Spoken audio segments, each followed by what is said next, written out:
महाभारत का युद्ध खत्म हो गया। ऐसे में श्री कृष्ण जी ने युधिष्ठिर को सलाह दी, अब तुम्हें अश्वमेध यज्ञ करना चाहिए।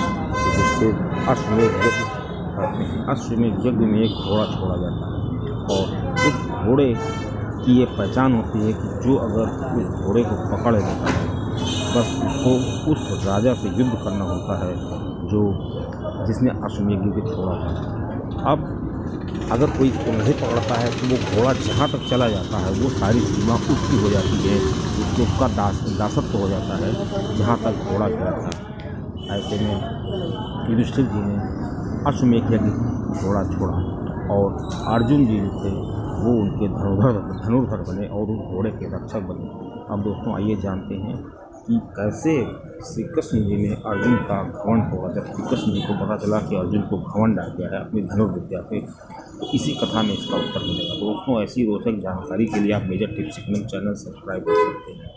दोस्तों घोड़ा चला जा रहा था, घोड़ा बहुत दूर चल गया लेकिन उसको कोई छू नहीं रहा था, पकड़ नहीं रहा था, क्योंकि वो जानते थे लोग कि जो भीष्म और कर्ण जैसे धनुर्धर योद्धाओं को हरा सकता है उसके घोड़े को अगर कोई छुएगा तो उनको उसकी खैर नहीं। घोड़ा चलता चला गया। घोड़ा आखिर में एक रतनपुर नाम की राज्य की सीमा में गया।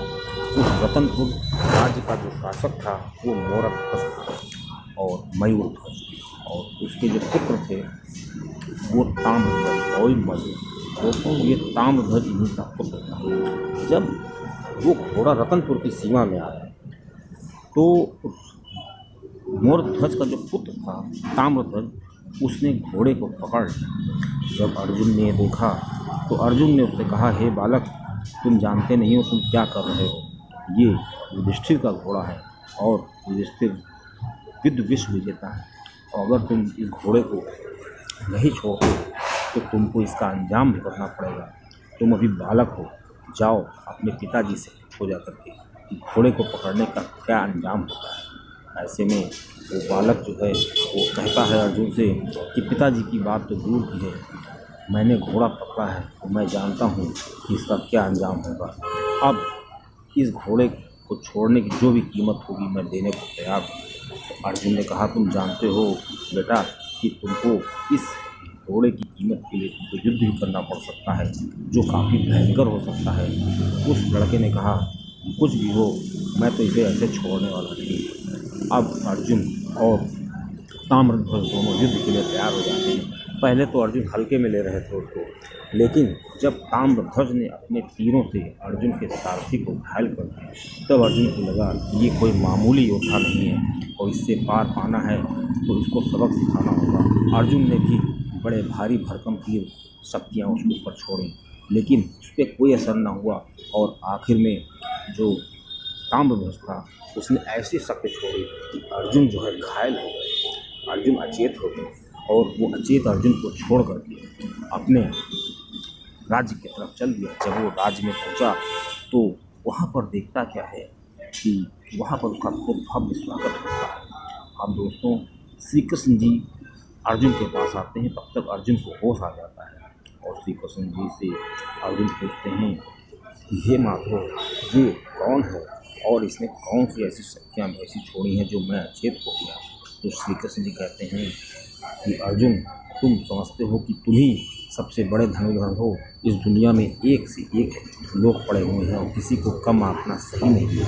तो अर्जुन कहते हैं कि ऐसा नहीं हो सकता कि वो मुझसे अधिक धनुर्विद्या जानता हो, मैं इसकी गहराई तक जानना चाहता हूँ। तो श्री कृष्ण जी ने अर्जुन को बताया कि तुमने अभी इसकी धनुर्विद्या देखी है और इसकी तुमने भक्ति नहीं देखी है।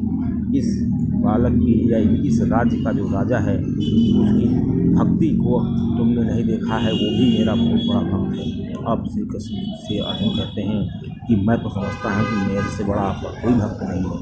तो श्री अर्जुन ने कहा कि मैं जब भक्त हूँ, तो श्री कृष्ण जी ने कहा तुम भक्त हो तो वो भी मेरा बहुत बड़ा भक्त है, क्या तुम उसकी भक्ति देखना चाहते हो।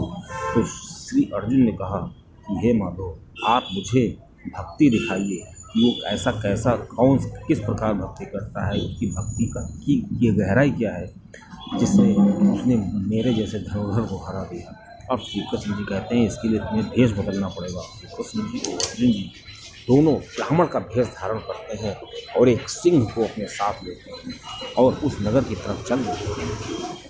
और नगर में पहुंच करके जहाँ पे मोरध्वज राजा होता है वहाँ के सिपाहियों से कहते हैं मुझे राजा से मिलना है। अब जैसे ही सिपाहियों ने राजा को बताया कि 2 संत फकीर आए हैं, अपने साथ एक सिंह लिए हुए हैं और आपसे मिलना चाहते हैं, तुरंत राजा जो है अब नंगे पांव बाहर आया और उनके स्वागत के लिए खड़ा हो गया करके कहा बताइए मैं आपकी क्या सेवा कर सकता हूँ। ऐसे में जब श्री कृष्ण जी भेष बदले हुए थे संत का और अर्जुन भी बदले हुए थे तो श्री कृष्ण जी ने संत वेश में कहा कि हम तीनों प्राणी बहुत दिनों से विचरण कर रहे हैं और बहुत ही भूखे प्यासे थे, तो हम लोगों ने तो कंद मूल फल खा के अपना पेट भर लिया है, लेकिन हमारे साथ जो सिंह राज हैं ये केवल मांस का भक्षण करते हैं, वो भी मनुष्य का। तो राजा ने कहा, मोरध्वज ने कहा कि मैं आपकी सेवा में हाजिर हूँ, अगर मेरा मांस खा करके इस सिंह राज का पेट भरता है तो मैं आपको बहुत धन्य समझूंगा। ऐसे में श्री कृष्ण जी कहते हैं भेष बदला हुआ है श्री कृष्ण जी का। तो श्री कृष्ण ने कहा आप क्या समझते हैं कि देह दान करने वालों की दुनिया में कमी है? मुझे तो बहुत से ऐसे लोग मिले जो देह त्याग कर सकते थे, लेकिन ये सिंह राज हैं इनकी कुछ डिमांड अलग सी है। तो राजा ने कहा मोरध्वज ने कि ये क्या चाहते हैं? तो श्री कृष्ण जी ने कहा ये चाहते हैं कि आप अपनी पत्नी के साथ, मतलब अपनी पत्नी के साथ जिसका नाम जो है के साथ आइए और इस बालक को एक तरफ आप खड़े होइए, एक तरफ पत्नी खड़ी होगी और आरे से इसको चीरिए अपने पुत्र को, उस पुत्र का जो मांस होगा वो ये खाना चाहते हैं। ऐसे में राजा कहता है एक बार तो संकोच में आता है, फिर राजा अपने आप को बहुत धन्य मानता है। मोरध्वज कहता है कि बहुत अच्छा हुआ, मैं अपने आप को बहुत भाग्यशाली समझता हूँ कि मेरा पुत्र ताम्रध्वज है वो आपकी सिंह राज की सेवा के लिए उपयुक्त है। श्री कृष्ण जी कहते हैं ऐसा ही होना चाहिए।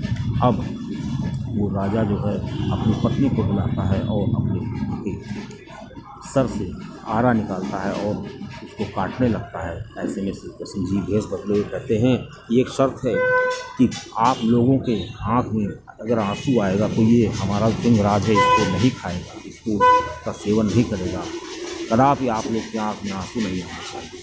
दिल पर पत्थर रखकर उस ताम्रध्वज की माँ आरे से अपने बालक को काट देती।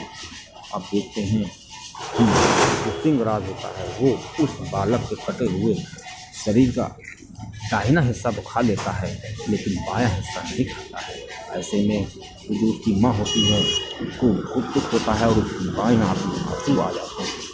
अब वो श्री कृष्ण जी से कहते हैं कि ये आंसू किस लिए हैं?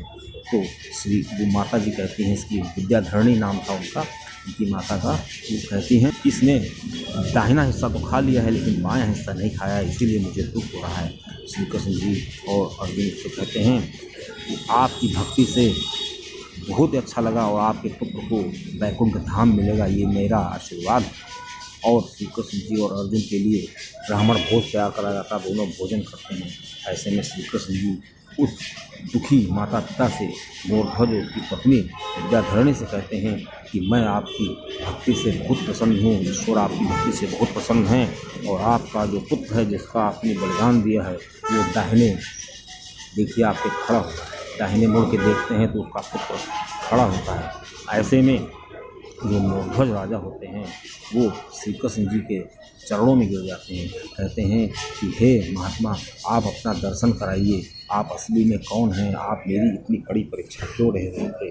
ऐसे में श्री कृष्ण जी अपना विराट रूप उसको दिखाते हैं और जब वो विराट रूप देखते हैं तो वो राजा मोरध्वज श्री कृष्ण जी के चरणों में गिर जाते हैं और अर्जुन जब उसकी भक्ति देखते हैं तो अर्जुन मोरध्वज के चरणों में गिर जाते हैं और अर्जुन को बड़ा